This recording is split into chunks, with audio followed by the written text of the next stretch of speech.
राजस्थान में विधानसभा चुनाव के आप बुहार देख सकते हैं। 25 नवंबर को होने वाले हैं। पीएम मोदी का आज उदयपुर में सभा है, बड़ी चुनावी सभा, पहली चुनावी सभा उदयपुर में ही होने वाली। जो राजस्थान की जितनी भी सभा होगी उन सब में पहली सभा उदयपुर में है और बड़ी संख्या में यहाँ पर लोग उपस्थित हैं और पीएम मोदी एयरपोर्ट पर उतर चुके हैं और कुछ ही देर में आने वाले हैं। उनके यहाँ संबोधन शुरू होगा। इससे पहले उदयपुर जिले के 8 विधानसभा से करीब 80,000 लोगों का इनका लक्ष्य था। उन 80,000 लोगों में से कई लोग यहाँ पर है, पीछे तक जनसैलाब उमड़ा हुआ है। ये सभी भारतीय जनता पार्टी के जो नेता है अलग अलग पदों से, उनसे बात करेंगे।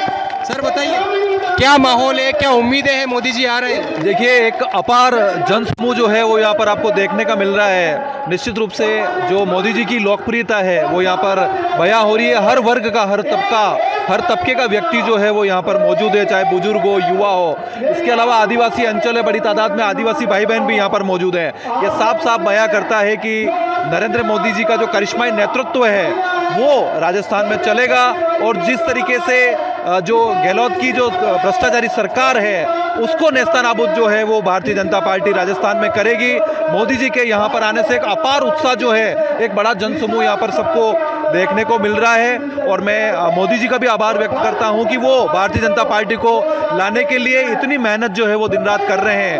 अच्छा, 8 विधानसभा के लिए आ रहे हैं, मुख्यतः इनके उदयपुर जिले की 8 विधानसभा में अभी 2 कांग्रेस के, लेकिन योजनाएं काफ़ी लाए हैं। तो उन योजनाओं का क्या रुख रहेगा इन 8 विधानसभा पे जो कांग्रेस सरकार ने दी? देखिए, योजनाएं क्या हुई है धरातल पे आपको सबको पता है। उन्होंने अंग्रेजी स्कूल खोलने की बात की, जबकि हिंदी भी जो स्कूल हैं उनके भवन पूरी तरीके से जर्जर हो चुके हैं। अंग्रेजी का जो स्टाफ है वो वहाँ पर मौजूद ही नहीं है। जिनकी नियुक्ति वहाँ पर हुई है कहीं पर भवन नहीं है, भवन है तो बच्चे पढ़ने वाले नहीं है। कुल मिला के कार्य योजना और सिर्फ एक जनता को भ्रमित करने के लिए किया गया जो झूठे वादे हैं वो कहीं न कहीं कह सकते हैं कि कांग्रेस सरकार को उससे कोई फायदा यहाँ पर नहीं होने मिला है। आप बताएं कैसा माहौल है, क्या उम्मीद है मोदी जी से? हमारे साथ में कुछ महिलाएं भी है जो भाजपा से जुड़ी, उनसे जानते हैं मोदी जी को देखने आए। उम्मीदें क्या है आम जनता की? जैसे आप एक प्रतिनिधि हैं, आम जनता की क्या उम्मीदें रहती हैं? आपने सुना होगा, देखा भैया, किसी भी सरकार को लेकर के हमारी जो आकांक्षा और अपेक्षाएं रहती है, मोदी सरकार जो है निश्चित तौर पर जब वो पहले कार्यकाल में आई थी, पहले जो 5 साल थे उन्होंने उनको सभी की अपेक्षाओं पे उतरे। अपेक्षा अर्थात हमारी अपेक्षा रहती थी कि हमको हमारे पास रोटी, कपड़ा, मकान हो और हम जो भौतिक सुविधाएं हैं वो हमको मिले। उसके बाद जो हमारी आकांक्षाएं थी, जो आकांक्षाओं का तात्पर्य ये कि हम सोचते थे कि जो देश में इतने मुद्दे जो चले आ रहे हैं कई सालों से, जब पहले नारा लगाते थे कि मंदिर यही बनाएंगे पर तारीख नहीं बताएंगे, पर उन्होंने इस कहावत को या इस बात को चरितार्थ किया है। राम मंदिर लाए हैं, धारा 370 हटाई है, उसके अलावा ट्रिपल तलाक जो है वो कानून लागू किया है। तो निश्चित तौर पर आकांक्षा और अपेक्षाओं वाली सरकार होते हुए उन्होंने अब जो आने वाली जो सरकार है, निश्चित तौर पर अगर हम कुछ सोचें उससे पहले ही मोदी जी ऐसी योजनाएं और इतनी चीज़ें लेकर के आ जाते हैं तो हमको लगता है कि अच्छा ये भी तो हम सोच सकते थे। तो जहाँ हमारी सोच खत्म होती है वहाँ पर मोदी जी की सोच चालू। राजस्थान में चुनाव होने वाले 25 तारीख को, क्या इससे देखते हो? भी 8 विधानसभा के लिए ही आए हैं यहाँ पर। निश्चित तौर पर जीत तो बीजेपी की ही होगी, क्योंकि जिस तरीके से गहलोत सरकार ने राजस्थान को रेपिस्तान बनाया है और महिला अत्याचार, महिला बलात्कार को लेकर के जितने आंकड़े आए हैं, अगर एनसीपी की रिपोर्ट भी देखें हैं तो उसके अंदर भी रोज़ इतने आंकड़े आ रहे हैं। उन आंकड़ों को देख के तो रोज़ के 19 मामले ऐसे होते हैं जो यहाँ पर राजस्थान में घटते हैं।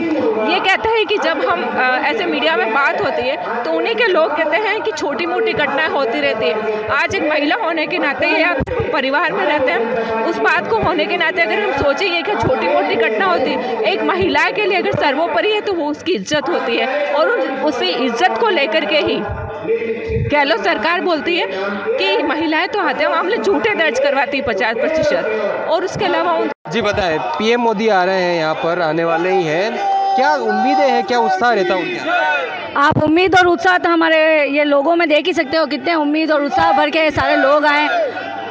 तो राजस्थान में 25 तारीख को चुनाव होने वाले हैं, क्या स्थिति देखते हैं? 100% या राजस्थान में बीजेपी की सरकार ही बनेगी। कांग्रेस की तरफ से लगातार गारंटियां दी जा रही, 10 पहले 7 अभी, फिर वो चाहे कितनी भी गारंटी दे दे, कितने ही वादे कर ले, कितने ही जुमले कर ले, कुछ भी कर ले, इस जंगल राज को इस बार यहाँ की जनता उखाड़ के फेंकेगी 101%। सभी ये भाजपा से जो पदाधिकारी नेता है, सभी मोदी के जो नेतृत्व का गुणगान कर रहे हैं, किस तरह से उन्होंने विश्व पटल पर या देश में विकास किए हैं, कई चीज़ें लाए हैं नई नई। और इधर गहलोत सरकार जो राजस्थान में चुनाव होने वाले हैं, इसको लेकर कहा गया है कि गहलोत सरकार ने कई मुकदमे हैं वो दर्ज हो रहे हैं, महिलाओं के प्रति उनका अत्याचार हो रहा है, सुरक्षा के मामले में फेल हो चुकी है, साथ ही पेपर लीक सहित कई मामलों को लेकर गहलोत सरकार पर हमला बोला जा रहा है। और ये मोदी की जो सभा है, पीएम मोदी की, इसमें उदयपुर जिले की 8 विधानसभा को मुख्य रूप से टारगेट किया गया है। लक्ष्य 8 विधानसभाएं। वर्तमान की स्थिति पिछले चुनाव की देखें तो 8 विधानसभा में 6 विधानसभा भाजपा के पक्ष में और 2 पर कांग्रेस के विधायक अभी वर्तमान स्थिति में है। भाजपा चाहती है कि पूरा स्वीप 8 विधानसभा पर है। इसी कारण से जो चुनावी सभा का जो दौर शुरू होने वाला है राजस्थान में, वह पीएम मोदी का उदयपुर से ही शुरू हुआ है। स्टार प्रचारकों के रूप में जो पहली सभा होने वाली थी वो उदयपुर में ही हो रही है। और कुल मिलाकर आप पीछे देख सकते हैं बड़ी संख्या में यहाँ पर लोग आए हैं उनको सुनने और उनको देखने के लिए। एबीपी न्यूज़ से विपिन सोलंकी, उदयपुर।